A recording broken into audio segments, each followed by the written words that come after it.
Welcome to the deep dive. We take your source materials, articles, interviews, data, and, well, we dig in. We pull out the key insights, the surprising bits, give you that shortcut to really knowing what's going on. Today, we're looking at the career of René de Vries, quite a name in semiconductor innovation and really broader tech leadership, especially in the Netherlands. We've got career summaries, an interview, the works, our mission to unpack what makes him such a key figure, someone who's genuinely shaped how technology touches our lives. Absolutely. And it's quite a story. We're going to try and connect the dots, starting from, fundamental physics Right. all the way through to designing complex chips, and then even orchestrating these huge innovation ecosystems. It's a great example of how really deep technical understanding can lead to major strategic impact, not just for one company, but, well, for whole sectors nationally. Okay, so let's unpack this. How do you go from the physics of semiconductor devices to steering these massive companies and national initiatives? That's the journey we're tracing. His academic background is pretty solid, right? PhD in semiconductor device physics from 20. Yeah, 1980 to Yeah. 84. Yeah. And before that, an MSc in Yeah. physics from Nijmegen. So really deep fundamental stuff. Exactly. And that wasn't just theory. That deep technical knowledge, it really propelled him into the industry. He started at Philips Research in 84, Okay. then moved over to Philips Semiconductors in 87, and he rose pretty quickly. By 2001, he was senior VP and CTO there, right up until 2006. And this wasn't just, overseeing things. He was actively driving major R&D efforts. Think about the Kroll's initiative. Ah, yes, the big European collaboration. Precisely. A huge deal for advanced chip development in Europe. He was right there, pushing the limits of CMS, scaling, making things smaller, faster. You know the drill. And that leadership continued even after the Philips Semi spinoff, right, when it became NXP. That's right. He stayed on as CTO and also managing director for the Netherlands from 2006 to 2012, still overseeing all the R&D across the company. And this was a really critical time for NXP, wasn't it? The big transformation. Uh-huh. He really steered that shift. NXP went from being a kind of broad semiconductor player to focusing much more tightly on analog and mixed signal chips. Can you maybe elaborate on that? Why was that pivot to analog and mixed signal so important? Well, it was a very smart move strategically. Instead of going head-to-head in the really crowded digital market like, computer processors, they decided to specialize. Analog and mixed signal chips are the ones that interface with the real world. Sound, light, temperature, radio waves. Stuff the physical world throws at you. Exactly. They bridge the physical and the digital. Yeah. Super important for things like IoT, secure payments, automotive tech, Right. all those growing areas. It gave NXP a real edge. They specialized where others were trying to do everything. Yeah, that makes sense. It really shows how knowing the tech inside out lets you see where the market's going, doesn't it? Guiding the whole company.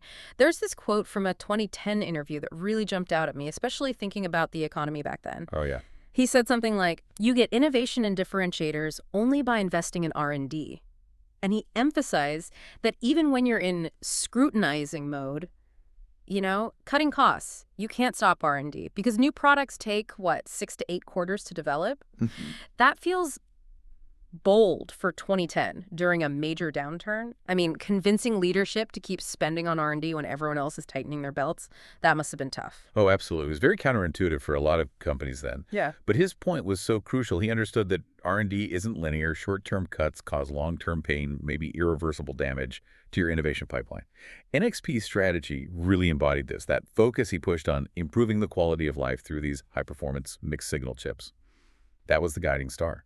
And you can really see that quality of life angle in the examples from that interview, like the partnership with Tata BP Solar. Right. That was a great example. It wasn't just about making solar panels more efficient. It was about the whole system optimizing energy conversion for batteries, for the grid, which is, pretty complex.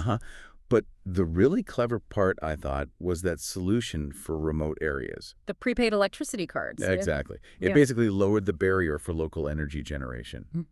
Communities without reliable power could suddenly generate and pay for electricity in small chunks. That's like a direct life improvement from a chip technology. Definitely. And then there's the automotive side. We interact with our cars every day, and his work had a huge impact there, too. Oh, for sure. He talked about how green integration wasn't just about fuel, but weight reduction, safety, optimizing driving. He mentioned stop-start functionality at traffic lights. Seems standard now, but back then... That was pretty cutting-edge integration for cars. And think about the telematics platform you mentioned, ATT. using GSM to track a car's position dynamically. Right, for things like road tolling or businesses keeping track of their fleets. Yeah, optimizing logistics, preventing fraud. It's about the system, not just the component, seeing the bigger application. And car keys. He talked about moving beyond just remote entry. The next step. Intelligent keys with two-way communication. So the car could actually tell you something, like reminding you if the doors are locked after you walk away. It's funny, isn't it, that two-way key thing. We sort of expect that level of interaction now, but back then, the idea of your car proactively giving you info was pretty novel. Saves me that panic moment.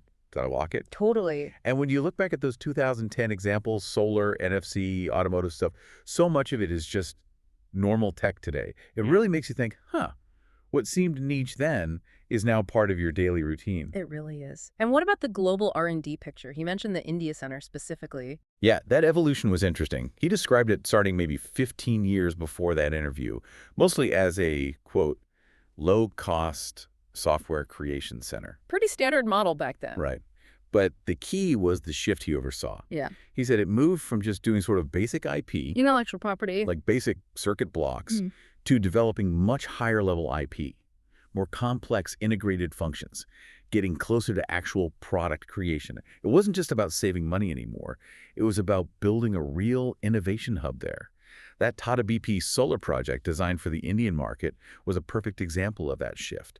Real localized product creation. That shows a real strategic maturing of those global centers, doesn't it? More than just execution. Definitely. So fast forward past 2012, he leaves the big corporate CTO role, but he doesn't exactly slow down. Not at all. He steps into this whole new phase, taking on numerous public and supervisory roles, lots of nonprofits, advisory boards. Really broadening his impact beyond just one company's R&D. Yeah, and if you look at the bigger picture, it's like he took all that deep tech and strategy knowledge and started applying it to building up national innovation ecosystems in the Netherlands. Take Photonics, for example. He's been chairman since early 2019. Integrated photonics, right? Using light instead of electrons. Big potential. Huge potential. And Photon Delta is all about scaling up that ecosystem in the Netherlands. Having someone with his semiconductor scaling background leading that, well, it's incredibly valuable for such a complex foundational technology. Makes sense. You need someone who understands how to take something from lab to massive scale. And it's not just established tech. He's also on the advisory board for Orange Quantum Systems. Quantum computing, okay. Right, bringing that semiconductor industry experience into quantum strategy.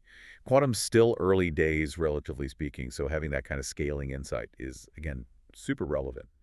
And then there are other diverse roles, too. Chairing the board at St. Martin's Clinic, a major hospital, for 8 years. Chairing to the Nijmegen Vierdagse roles with Health Valley, Dutch Digital Delta, top sector ICT. Wow, that's quite a range. Health, digital infrastructure, ICT policy. It really shows his versatility. Yeah. You know, applying that core knowledge across many different important areas for society. So pulling it all together, what's the thread here? It feels like this deep, deep tech expertise combined with a real knack for strategic transformation. Yeah. And he's applied that combo across semiconductors, quantum, photonics, even healthcare. I think that's spot on. It really drives home the point that knowledge isn't just about having it, it's about applying it effectively. Yeah. His career is a masterclass in bridging that core semiconductor knowledge with these other, seemingly different fields that are actually becoming more and more connected. Quantum, health, it shows leadership that sees those connections.